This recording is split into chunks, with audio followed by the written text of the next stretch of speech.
MHP'ler çıkıyor mu? Çıkıyor.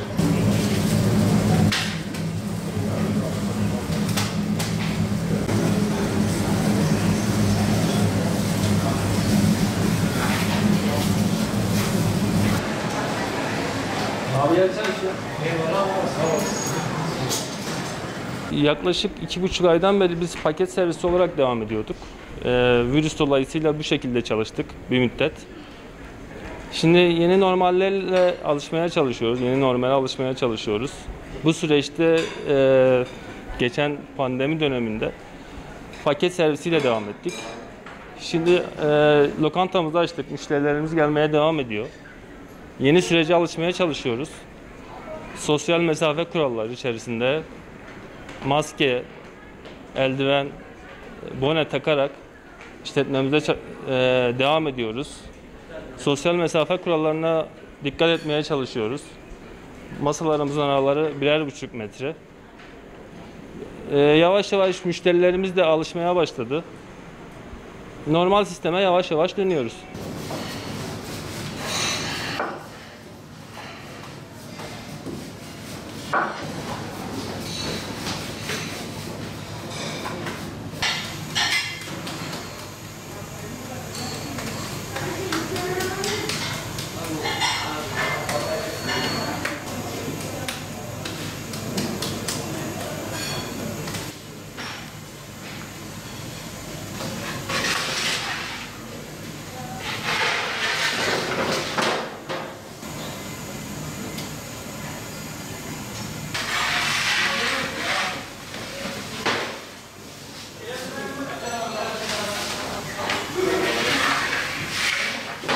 İki buçuk aydan beri bir ara vermiştik. 2,5 ay oldu, bayağı bir zor oldu biraz. 2,5 aydan sonra yeni bir sürece başladık. Bu süreçte bayağı bir hijyenik, temizlik, maske, bone gibi şeyler. Paket servisi yapıyorduk daha önce bu 2,5 ayın içerisinde. Şimdi 1 Haziran'dan itibaren normal sürece başladık. Şu an müşterilerimiz devam ediyor normal bir şekilde.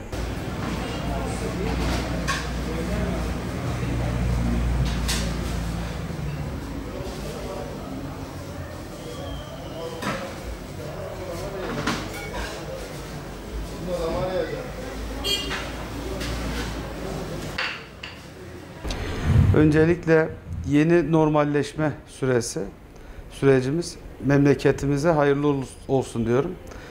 Çok şükür Cenab-ı Allah bugünlere tekrar sağlık ve sıhhat içerisinde kavuşmayı nasip etti.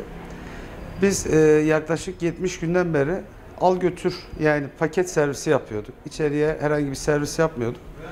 Malum hükümetimizin uygulanmış olduğu sağlık politikalarıyla çok şükür bu süreci az bir hasarla atlattığımıza inanıyorum. Bu yeni sürecin de inşallah ülkemize hayırlı uğurlu olmasını diliyorum. Yani yeni süreçte işte iş yerimizde maskesiz, yani içeriye maskesiz kişileri almıyoruz. Kolonya ve dezenfekte, maskesi olmayan kişilere tekrar maske ikramımız da oluyor.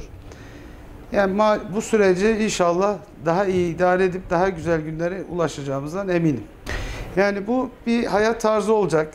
Her şey eskisi gibi olmayacak. Yeni süreç malum bazı şeylerden uzaklaştıracak ama yeni alışkanlıklar da kazandırdı. Mesela maske, temizlik kurallarına inancımız gereğince uyuyorduk. Daha da dikkat etmemizi gerektirdiğini insanlığa öğretti. Bu sürece alıştık tabii. Yani burada satış sürecinde olsun, hayatın genel akışında bu kurallara uyuyoruz.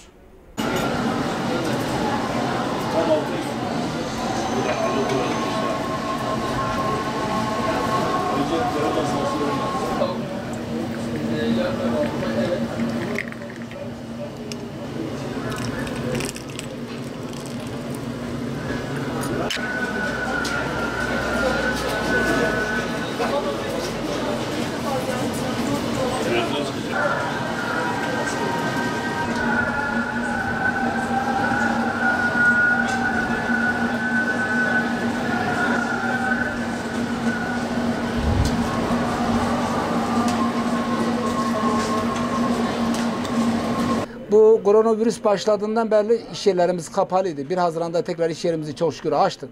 Gaziantep'te çok cam bardakla çay içen çok olurdu.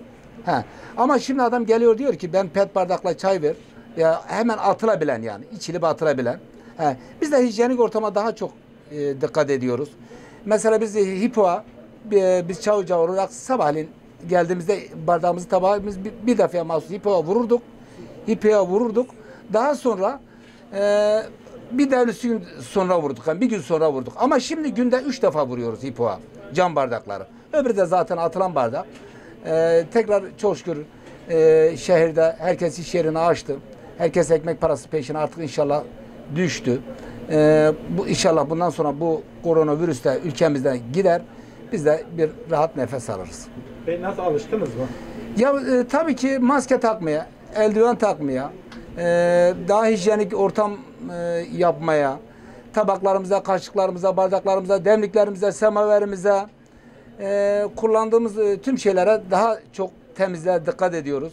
Herhangi bir şey olmasın diye, bu hastalığın tekrarlanmaması için. Tüm esnafımız da, yani ben çay ocağındayım ama burada esnaflara çay dağıtıyorum. Onlar da tabii ki girdiğimiz ortamlarda, çıktığımız ortamlarda herkes maskesiz şu anda gezmiyoruz ve eldivansız. HİPO'muzu sık sık bardaklarımızı temizliyoruz. Dükkanımızı sık sık yıkıyoruz. Temizliğe dikkat ediyoruz.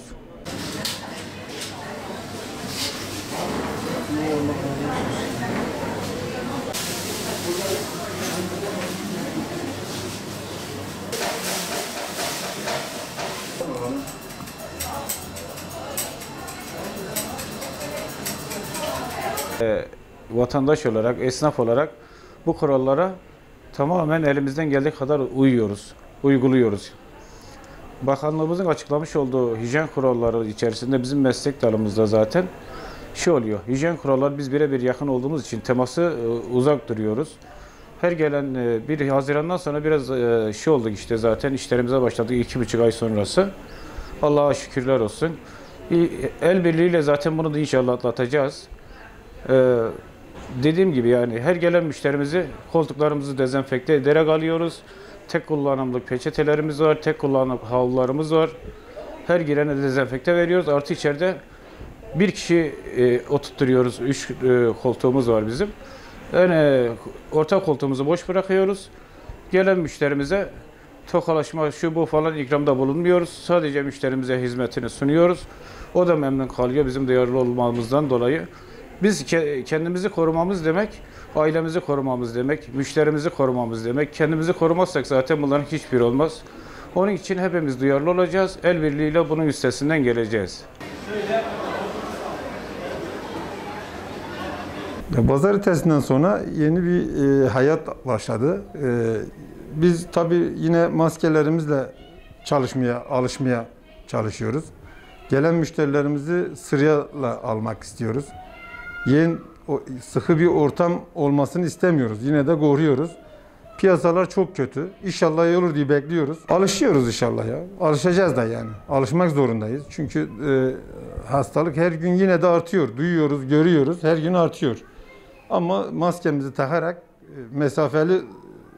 insanlardan mesafeli durarak alışacağız inşallah.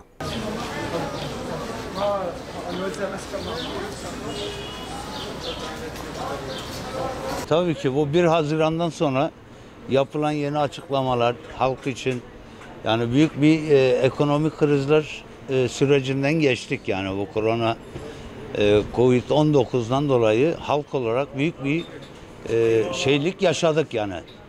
Fakat inşallah bundan sonrası daha iyi olacak. 1 Haziran'dan sonra her yerin sosyal mesafe şeklinde açılması devletimiz için, halkımız için çok memnun olduk. Fakat bu mesafeyi korumamız lazım. Hala bu süreçten çünkü kurtulmuş sayılmayız. Onun için çoluk, çocuk, halk, devletimiz hepimiz birbirimize tek yumruk olmamız lazım ve bu süreci atlatmamız lazım inşallah.